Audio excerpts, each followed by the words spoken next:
Presentación del segundo tema del día, la educación superior en Paraguay, una cuestión de Estado. José Fernando Duarte Penayo es licenciado en Sociología por la Universidad de Buenos Aires. También es licenciado en Filosofía por la Universidad de París. Tiene un magíster en Filosofía Contemporánea por la Universidad de París. Posee un doctorado en Filosofía por la Universidad de París. Es docente e investigador en distintas instituciones.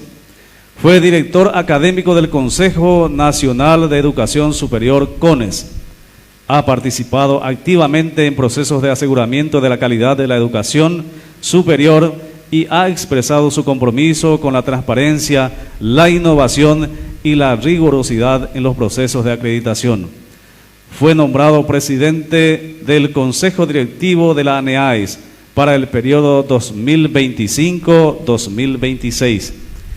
Entre sus prioridades están mantener políticas de acreditación con proyección internacional, garantizar la transparencia en los procesos y fortalecer la calidad de la educación superior.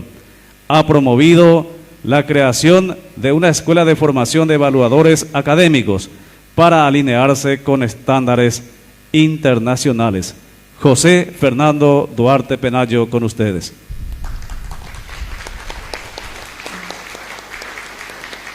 Bienvenido, doctor José Fernando Duarte, a San Juan Nepomuceno.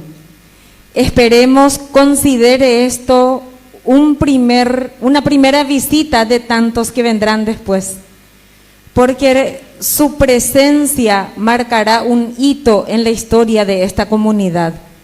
Escucharle a usted hablar de educación superior será de vital importancia para todos los presentes y para quienes formamos parte de esta parte de nuestro país. Muchas gracias por haber dicho sí. Luego, perdón, doctor, sería importante que vayamos anotando los temas o los puntos que quisiéramos posterior a la exposición del doctor para generar un momento de debate, un momento de compartir conocimientos y experiencias con los dos expositores, tanto con el doctor David Galeano como también con el doctor José Fernando Duarte.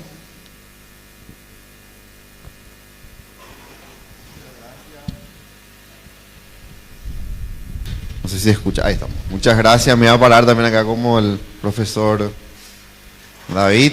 De vuelta agradecer por la invitación y reiterar que es una inmensa alegría estar aquí junto con ustedes. Un saludo especial de vuelta a todas las autoridades. Es un enorme placer estar en San Juan Nepomuceno. Espero que los amigos de Cazapá no se hayan enojado por lo que dije antes, pero es lo que me dijeron, ¿verdad? Que esta va a ser la próxima capital, que es la ciudad ya más poblada y más activa y productiva del departamento. Así que éxitos en ese emprendimiento. No sé si es verdad, pero me han dicho eso y yo les deseo el mayor de los éxitos.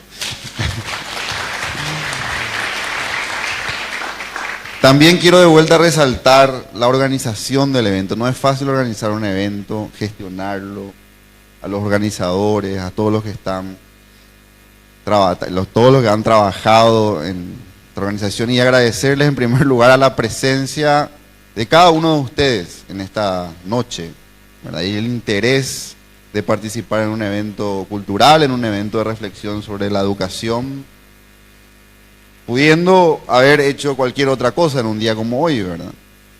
Quiero expresarles mi verdadera gratitud por escucharnos.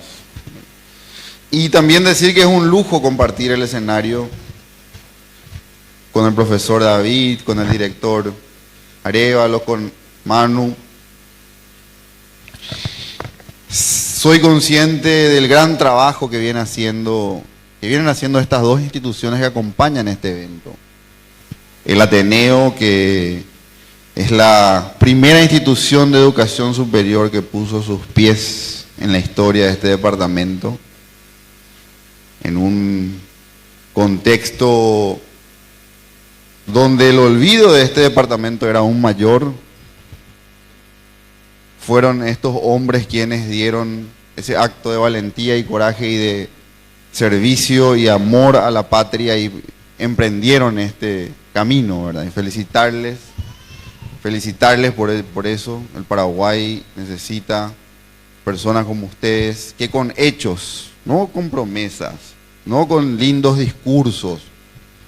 Hoy creo que ya ni siquiera a veces hay lindos discursos, ¿verdad? Pero con hechos puedan tener un testimonio de vida y un servicio a la comunidad. Yo les quiero felicitar en este día a las autoridades del Ateneo y también a la Universidad Jesuita, recientemente conformada universidad, al ISEF, del que formo parte como docente, que me abrió las puertas para enseñar filosofía. No hay muchos espacios para enseñar filosofía en Paraguay. Estoy muy agradecido con el ISEF por eso, por la flexibilidad que siempre tienen conmigo, ahora que soy autoridad. Y el tema que me convocan es un tema muy amplio, ¿verdad? Yo voy a tratar de acotarme porque o si no tengo la tentación de irme por las ramas y terminar hablando.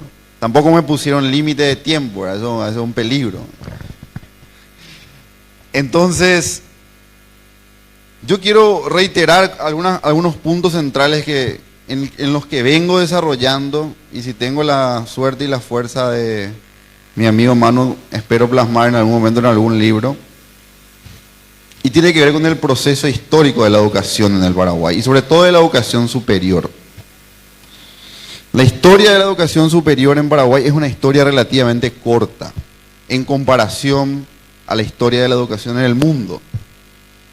El origen de las universidades no son una invención de la modernidad. Muchas veces no olvidamos eso. La modernidad, que es el periodo que inicia, donde se desarrolla el mercado, la ciencia moderna, las industrias, que está ligado a la colonización, que sienta sus bases. La universidad es anterior a ese periodo. La universidad es una institución de la tan criticada, a veces difamada, a mi juicio, como lo dice Jacques Le Goff, gran historiador, Edad Media. La universidad surge en el siglo X, en el siglo XI, las primeras universidades. Yo tuve el privilegio de estudiar en una de las primeras universidades de esa época, ¿verdad? La Escuela Teológica de París, luego convertida en Universidad Sorbonne. Y esa historia es larga, la historia de la universidad. La universidad en sus inicios tuvo una estructura muy similar a la sociedad feudal, por eso es corporativa.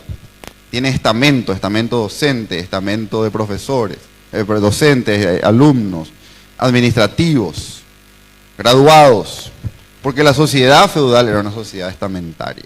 Después la modernidad reconfiguró la universidad y surgieron los modelos nuevos de universidades. La famosa Universidad Napoleónica, posterior a la Revolución Francesa, fue una universidad que buscó formar a los profesionales que iban a servir a ese nuevo Estado que nacía producto de la Revolución Francesa. El modelo alemán, el famoso modelo humboldtiano, fue un modelo más orientado a la docencia e investigación, a la producción de conocimiento. Estados Unidos siguió un camino intermedio, y en América Latina el evento quizás más importante fue el de la Reforma universitaria, el Cordobazo en Córdoba. Y en Paraguay nosotros vamos a tener nuestra primera universidad recién en el fines del siglo XIX, cuando en América Latina ya existía la Universidad de San Marcos, la Universidad de Córdoba, donde estudió nuestro gran padre de la independencia, el doctor Francia, y muchos otros. Sin embargo, Paraguay tiene su primera universidad recién en el siglo XIX. En el año 1889, si no me equivoco, la fundación de la Universidad Nacional de Asunción. Recién en 1960 tenemos la segunda universidad, la Universidad Católica, por decisión y decreto del Poder Ejecutivo. En esa época el Poder Legislativo no tenía intervención en estas cuestiones. En ese lapso, como dice Domingo Rivarola en un libro muy importante sobre la historia de la educación, hubo periodos diferentes. La Universidad Nacional, que formó a la generación del 900, donde tuvimos grandes pensadores, intelectuales, Cecilio Báez, Oleari, Ignacio Apane, Manuel Domínguez y varios otros.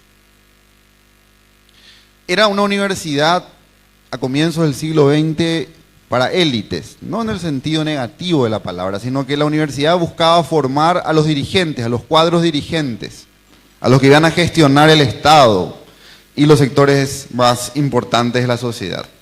Era una universidad que empezaba y que tenía su centro en la capital del Paraguay y alguna que otra filial que fue creando, pero la universidad era de élite y para asuncenos. Para la Universidad Nacional de Asunción y para la educación superior de inicio del siglo XX, el interior no jugaba un papel, veníamos de una guerra de devastación, de un genocidio. Y se concentraba en Asunción la vida universitaria. Hasta los años 70 incluso, todavía el título de bachiller era un título habilitante de la profesión. Por ahí viene el bachiller letrado, ¿verdad? Esto puede explicar mejor acá el profesor David.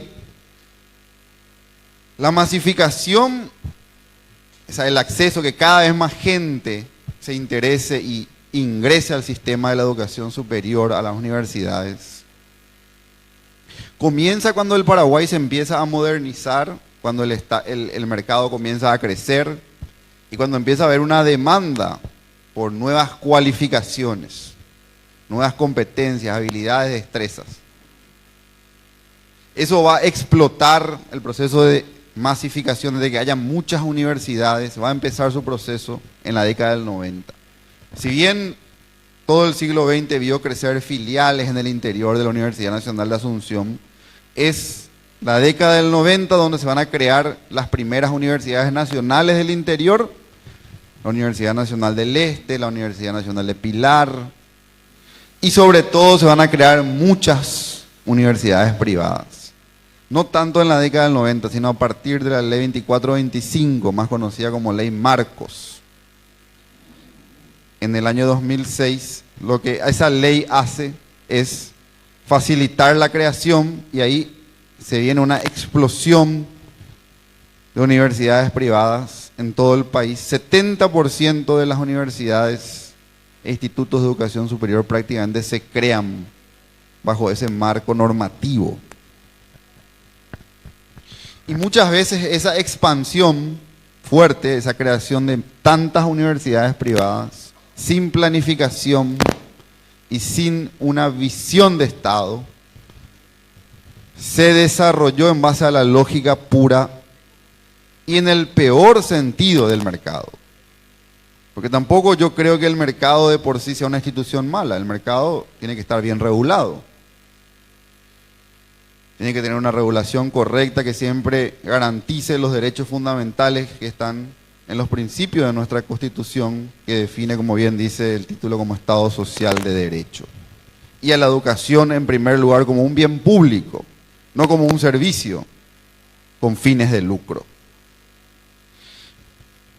Pero en la segunda década, en la primera década del 2000 se produce esa expansión descontrolada y eso hace que la situación sea tal que se requieran organismos reguladores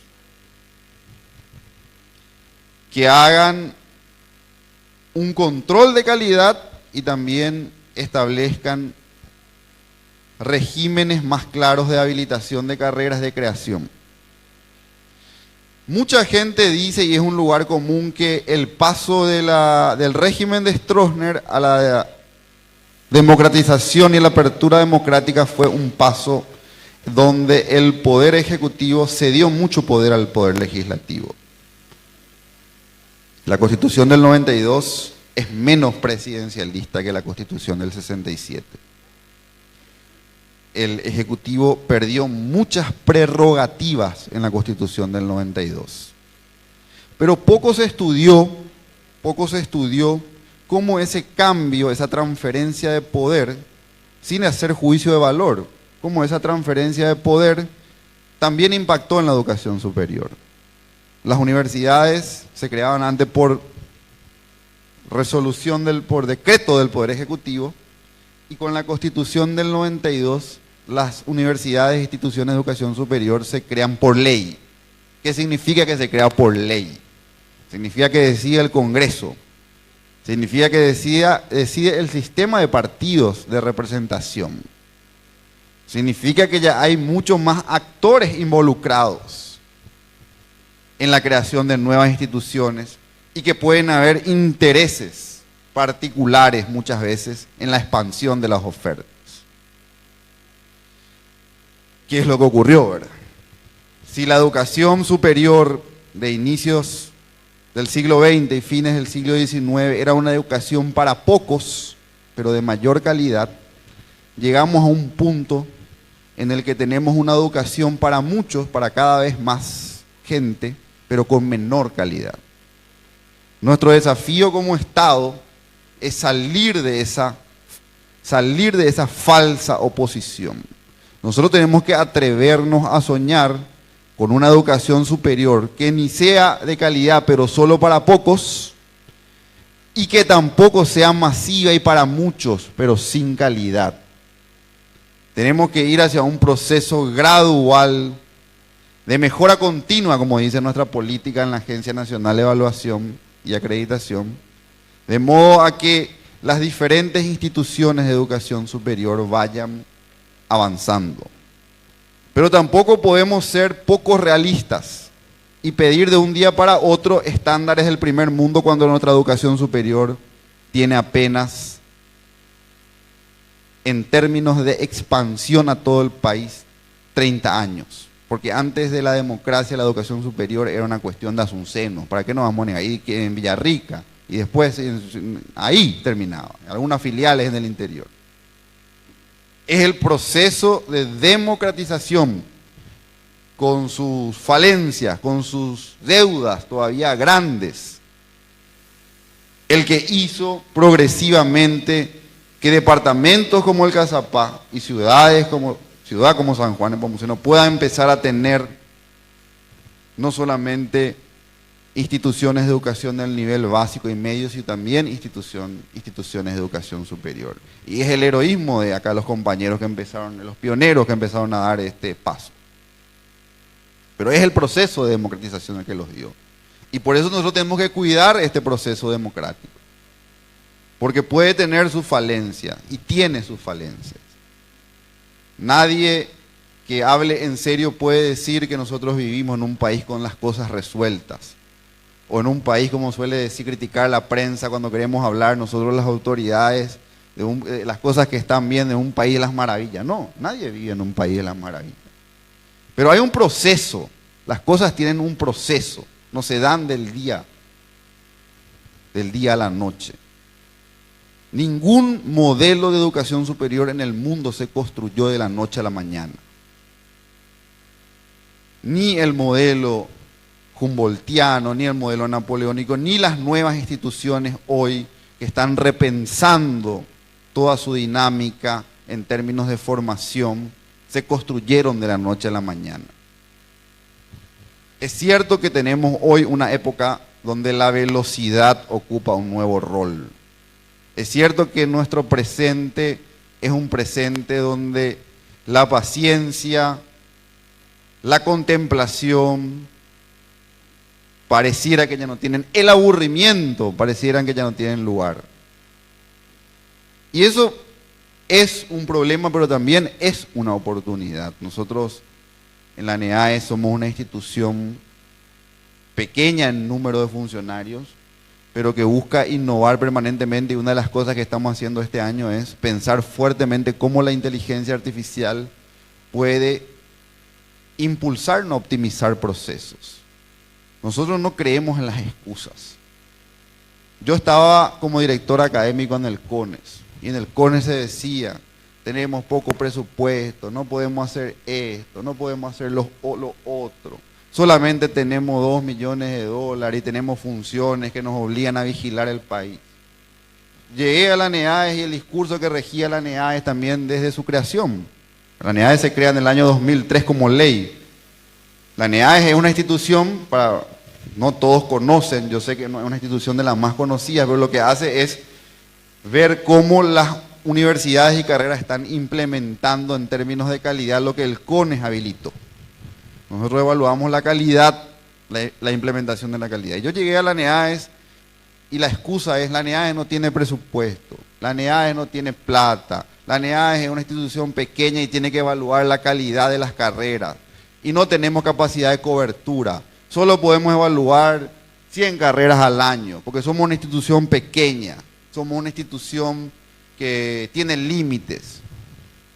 Ese era el discurso oficial y la ANEAES evaluaba 100, 150, creo que su récord fue 190. Y gracias a el equipo técnico que tiene la ANEAES, porque hay que decir, eso es un gran equipo. Yo apenas soy un vocero y articulador con el apoyo acá de Mano y de los demás integrantes del consejo directivo. Nosotros dijimos, nosotros ya no podemos tener ese discurso. Nosotros tenemos que dar solución al sistema. Nosotros tenemos que ver la manera de que la ANEAES se expanda en su capacidad de evaluación. ¿Y qué hicimos? Llegamos y tomamos decisiones claras. Decisiones claras. Y no crean que esto no está conectado con todo lo que decía la historia previa, porque la historia previa de masificación es la que genera la necesidad de estas decisiones. Nosotros tomamos la primera decisión que tomamos. Señores, a partir de ahora, la ANEAES va a transmitir en vivo sus sesiones. Y la ciudadanía va a poder ver la cara de los consejeros. Antes de esa decisión, todos los involucrados en el mundo de la educación superior, estudiantes, padres de familias, docentes, no conocían la cara de los consejeros. Y la ANEAES era una caja negra. Porque nadie sabía qué hacía y cómo hacía la ANEAES sus procesos. Y tuvimos un par de presiones de que eso sería violar la autonomía universitaria, ¿no? Pero hay una ley superior a la autonomía que no es soberanía, como ya decía Daniel Mendonca, el gran jurista y constitucionalista, que es la ley de acceso a la información pública.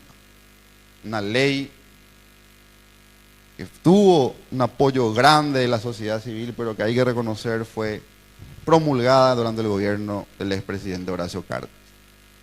Y nosotros agarramos esa ley y dijimos, esta ley es posterior a cualquier marco regulatorio y se va a cumplir.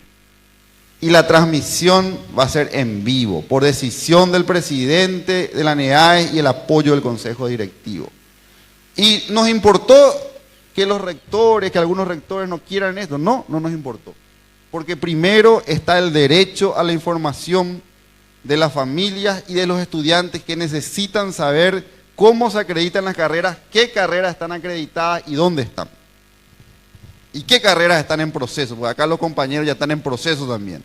Y yo les felicito porque no es fácil entrar en los procesos de la ANEAES. Supone un gran esfuerzo. Y tomamos esta decisión y la ANEAES empezó a dejar de ser una caja negra.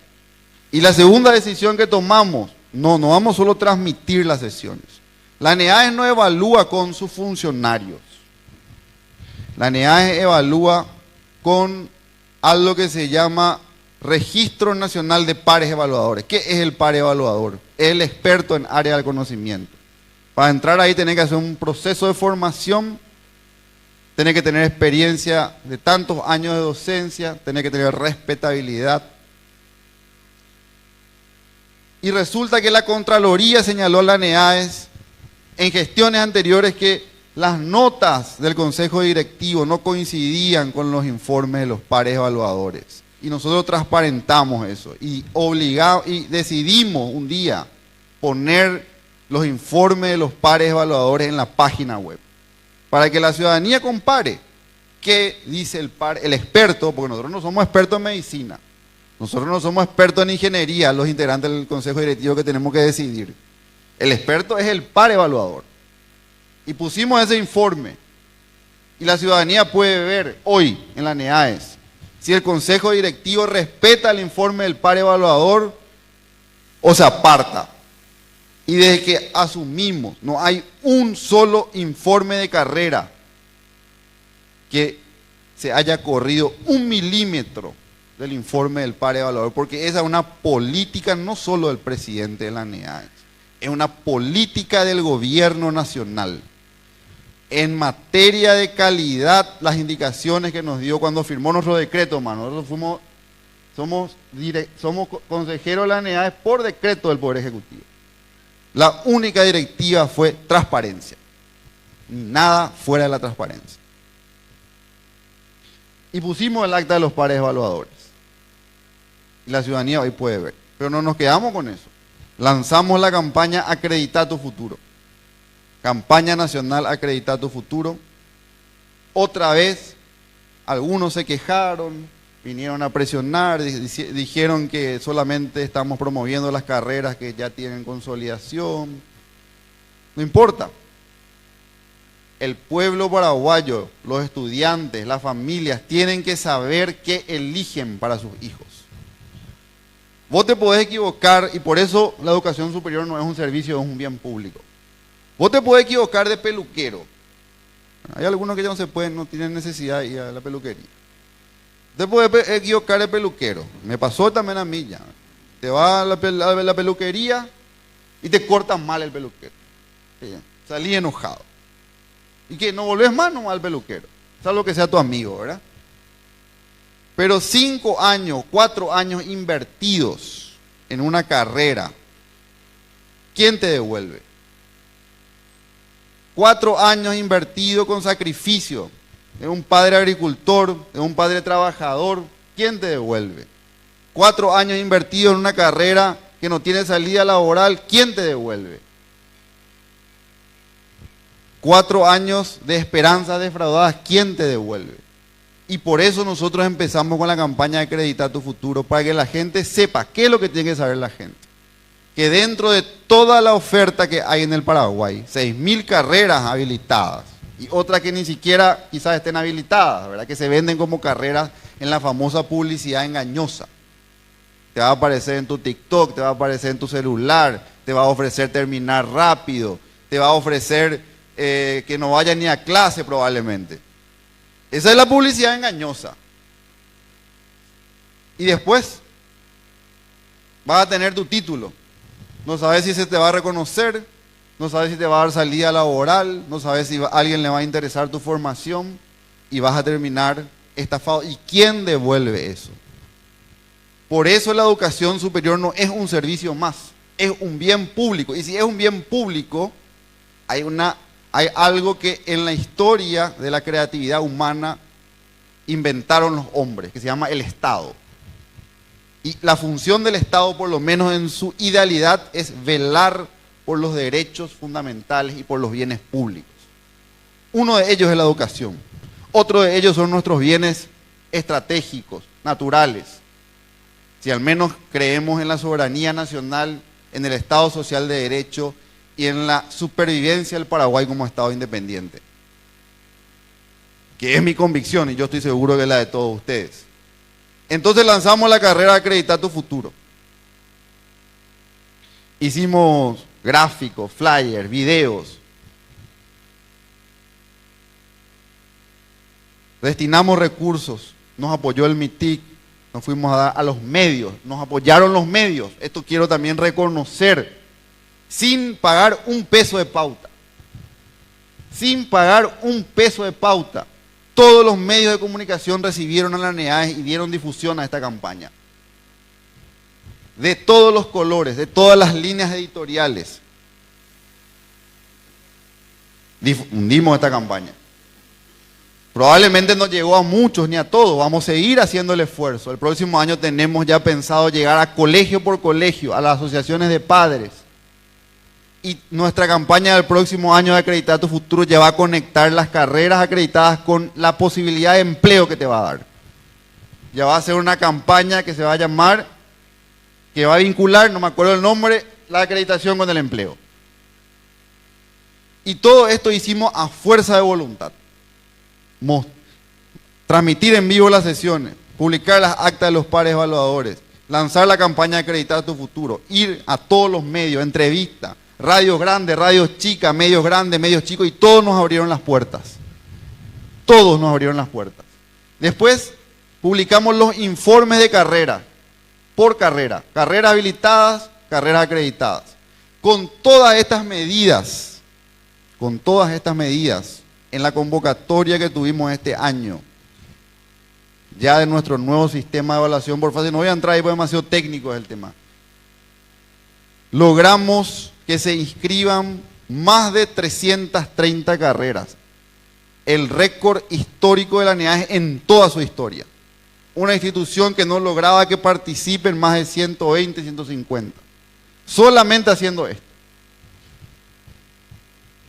En febrero lanzamos otra convocatoria y tenemos proyectado 500 carreras y vamos a ir creciendo. La ANEAES va a ir creciendo en su capacidad de cobertura. No pusimos como excusa, tenemos poco presupuesto. No pusimos como excusa, las cosas no se pueden hacer. Actuamos. Y nuestros ingresos propios, que no es lo que nos dan los contribuyentes, sino las IES, que además tienen subsidiado el arancel en un 40%, crecieron de manera récord.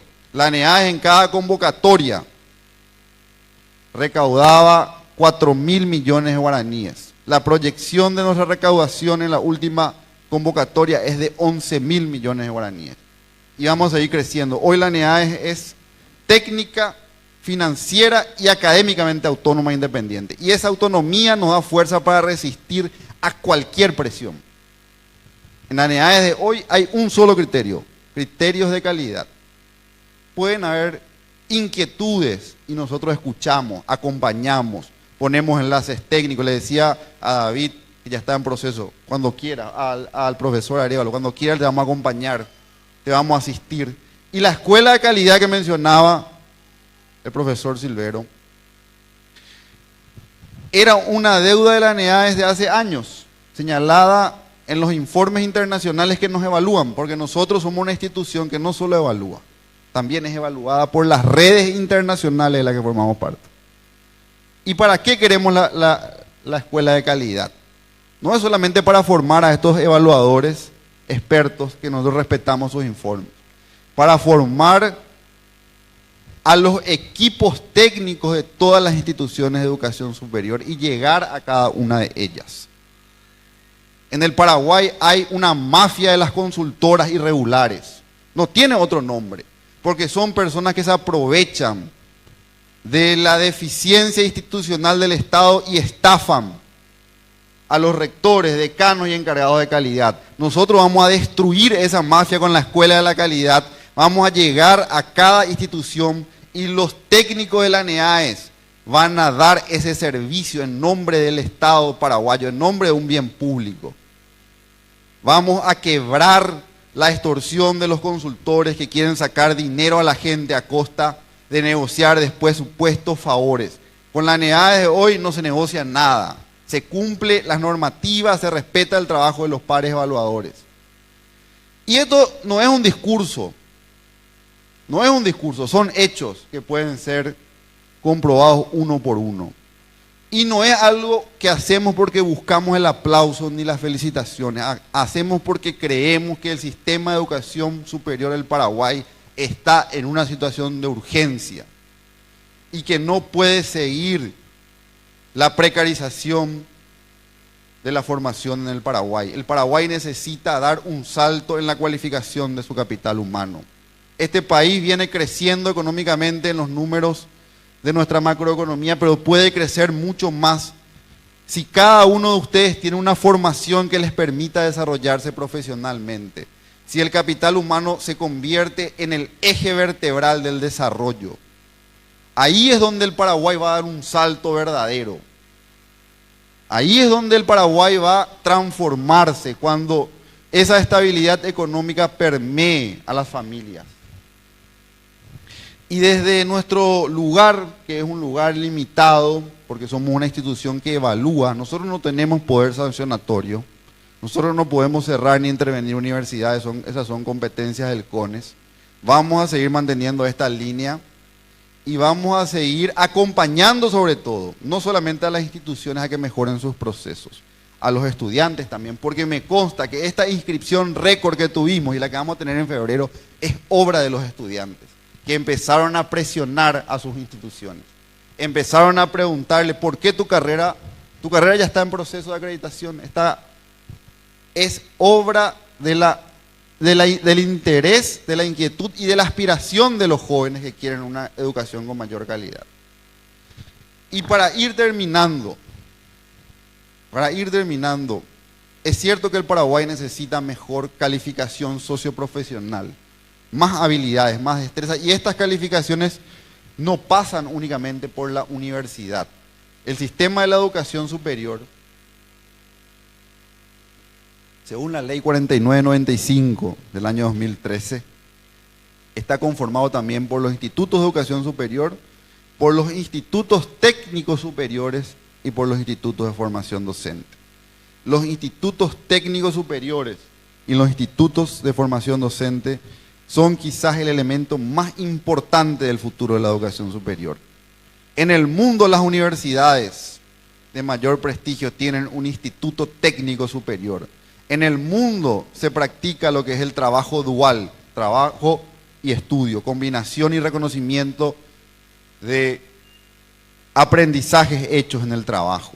El Paraguay necesita un marco nacional de cualificaciones donde estén reconocidas y visualizadas las habilidades y destrezas y competencias de cada paraguayo. Mucha gente no pudo haber ido a la universidad, pero en el ámbito del trabajo adquirió cuántas habilidades, cuántas destrezas. Es un buen albañil, es un buen gestor, es un buen carpintero, es un buen agricultor. Y eso tiene que estar en un marco nacional de cualificaciones que le permita tener información rápida y fiable al empleador y al Estado paraguayo, como tienen muchos países. Ese es uno de los grandes desafíos para el futuro en la educación superior, que no involucra solo la educación superior, involucra al Ministerio del Trabajo, involucra al Ministerio de Industria, al Ministerio de Economía, involucra al Estado paraguayo. Las políticas de educación y de educación superior deben ser políticas de Estado. Y nosotros soñamos con que esta decisión de la NEAES que estamos inaugurando, que es una NEAES blindada, una NEAES técnica, independiente y autónoma, porque acá podemos tener afinidades y afiliaciones partidarias. Y yo reconozco, yo soy una persona afiliada y convencida de la doctrina de mi partido. Pero en la NEAES no tenemos partido. En la NEAES defendemos al Paraguay, defendemos la calidad de la educación superior. En la NEAES nosotros no escuchamos presiones de diputados, de senadores, no escuchamos presiones de rectores, no escuchamos presiones de nadie. Para nosotros las presiones son simple ruido y decidimos lo que hay que decidir porque tenemos el respaldo para hacerlo. Y por última cuestión, a mí me conmovió mucho la disertación del profesor David, al que le respeto enormemente por su tarea. Y tiene que ver con esto. Paraguay, nuestro país, necesita mejor capital humano, pero también necesita fortalecer sus comunidades y necesita renovar su ideario nacional. Y esto no es probablemente responsabilidad única de la educación superior, esto es responsabilidad del Estado y en todos los niveles. Paraguay tuvo un relato nacional, quizás autoritario, heroico, como decía Manu, pero era un relato nacional. Yo siento que el proceso de democratización tuvo avances en muchas cosas, en lo electoral, en lo económico, pero es una materia pendiente tener un nuevo ideario nacional, tener como política de Estado un reforzamiento claro de lo que nos caracteriza como Estado y nos distingue en el mundo, en este mundo global. Y quizás no se deba basar únicamente en los grandes héroes que dieron su vida por la patria, que lo dieron, y yo al menos tengo un gran reconocimiento, gratitud, desde el Mariscal López hasta los héroes de la Guerra del Chaco. Quizás se deba basar también en lo que decía el profesor David, y quiero retomar sus palabras, en los héroes civiles que desinteresadamente recorren el país, fundan instituciones y sirven a la patria. La educación tiene que narrar esa historia de los héroes civiles que dan su vida para que este país siga siendo una unidad, para que en este país la gente se siga identificando como paraguayo y las tradiciones que forman parte del alma de nuestra nación persistan y perduren. La república no solamente está constituida por los vivos y por los que vendrán, también por los que ya no están, también por los muertos. Y la tradición no es una ceniza apagada. La tradición es una llama que tenemos la obligación de transmitirla con fuerza. Y transmitir con fuerza la tradición, David, es preservar nuestro folclore, preservar nuestros mitos. Dejar de permitir que nuestros mitos, nuestras costumbres, nuestras fiestas patronales, porque se habla muchas veces acá enfrente al Monseñor, lo digo, el Estado laico paraguayo, pero nuestra Constitución también reconoce a la Iglesia Católica con su aporte a la Constitución del Estado Nacional. Y no solamente es la religión mayoritaria del país, es una religión que forma parte de nuestra identidad nacional. En cada fiesta patronal y en cada peregrinación se expresa el alma de la nación. Y en cada uno de estos eventos se expresa la comunidad. Vive la comunidad, en este encuentro vive la comunidad. Y en una era donde la soledad acecha, donde las pantallas nos quieren separar o nos separan, reforzar los lazos comunitarios, las reuniones donde hablamos de lo que no apunta a un interés egoísta es algo por lo que debemos seguir peleando. Y estos héroes civiles, que hay muchos en el Paraguay, que desinteresadamente se juntaron para defender un cerro, se juntaron para fundar un colegio, se juntaron para fundar un instituto de educación superior, sin tener apoyo de nadie, simplemente por amor a la patria, porque el amor a la patria no es una creación del Estado, eso es otra de las cosas que hemos desarrollado en un paper, que Manu conoce. El amor a la patria nace del seno de la sociedad, nace de esa dimensión que decía Natalicio González, lo telúrico que atraviesa el alma del paraguayo. Y nosotros tenemos que cuidar, proteger y volver una política de inculcación cada uno de nuestros mitos y no permitir que bajo la estigmatización de cierto racionalismo que nos acusa de realismo mágico, de que son cosas que nos sirven, que atrasan, no, los pueblos que son pueblos desarrollados, que lograron trascender épocas, que no se desintegraron como naciones, porque si uno ve el mapa del siglo XX van a ver naciones que hoy ya no existen. Los pueblos que no se desintegraron, que no se volvieron provincias, ni departamentos, ni estados de otras naciones, son pueblos que defendieron sus tradiciones y que volvieron a esas tradiciones el elemento innegociable de su identidad. Formemos las competencias que necesita el mercado, pero no olvidemos este punto. Porque no va a haber futuro, no va a haber cohesión social, no va a haber identidad y sentido y suelo compartido en un país que olvida sus tradiciones. Estados Unidos es un país que tiene las mejores universidades quizás del mundo en términos de producción académica, las famosas Ivy League. Centros de investigación, hace poco estábamos en Ciudad del Este, el profesor Cubilla, gran científico Cubilla, presentaba lo que invierte la Universidad Cornell en la investigación. Más que todo el presupuesto quizás de nuestro sistema. Y tiene grandes investigadores, pero hoy es una sociedad fragmentada. Es una sociedad donde rige el separatismo social, donde personas que sienten aprecio hacia un marco de valores no se hablan con personas que odian ese marco de valores. Demócratas con republicanos o lo que fuera. Hay una sociedad tribal, tribalizada. Y nosotros no podemos permitir que eso ocurra en el Paraguay. Y el suelo común para que eso no ocurra son nuestras tradiciones, nuestra identidad, nuestra historia y nuestra memoria. Le quería dejar ese mensaje, decirles que me siento honrado por estar junto con ustedes hoy, por la presencia de cada uno de ustedes y que vamos a volver varias veces más a este hermoso lugar. Muchas gracias.